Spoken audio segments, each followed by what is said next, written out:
ng Bacolod City Representative Greg Gastaya na isa ring basketball fan. Yung sinalihan ko po, dito po yun sa Bacolod City. Nagsali po ako sa slam dunk contest noon kasi ginarab ko na lang po yung opportunity. Sabi sa lahat, malaki po kasi yung prize.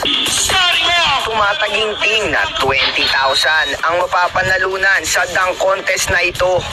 Ito rin ang kauna-unahang slam dunk contest sa buong Negros Occidental at Bacolod City. Pinili ang 4 sa pinakamahuhusay na mga dunkers sa iba't ibang barangay. At isa na nga dito, si Daboy na susubukang itaguyod ang barangay Handuman.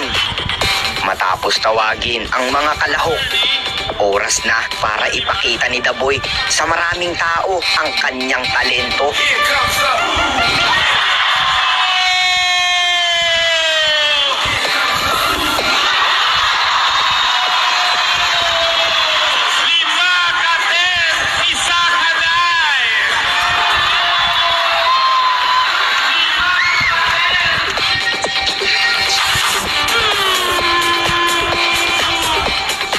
Alam ni Daboy na mahuhusay ang kanyang mga makakatapat, hindi ito nagpadaig. Here we go!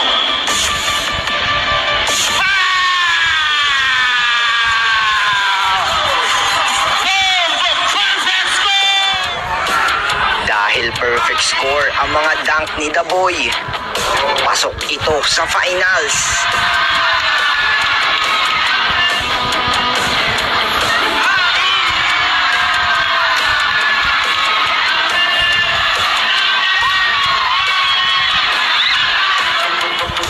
Hindi magiging madali ang panalo dito ni Daboy dahil ang kanyang makakaharap sa finals ay ang kilalang dunker ng Barangay Sumag na si Edsel Manday. 30,000 pesos na first prize! Mas naging intense pa ang laban nang itaas na sa 30,000 ang premyo sa mananalo sa dunk contest na ito. 30,000! Halatang kinakabahan na itong si Daboy.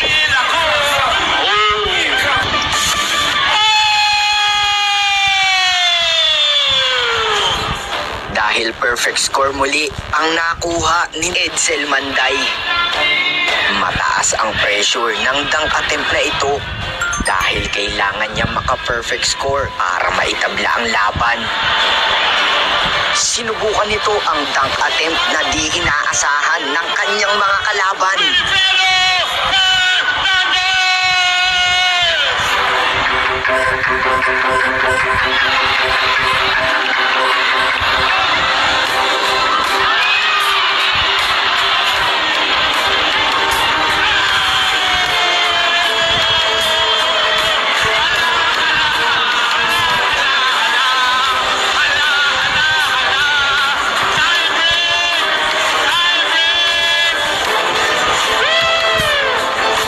Talaga sa plano ni Daboy na gawin ang dunk na ito.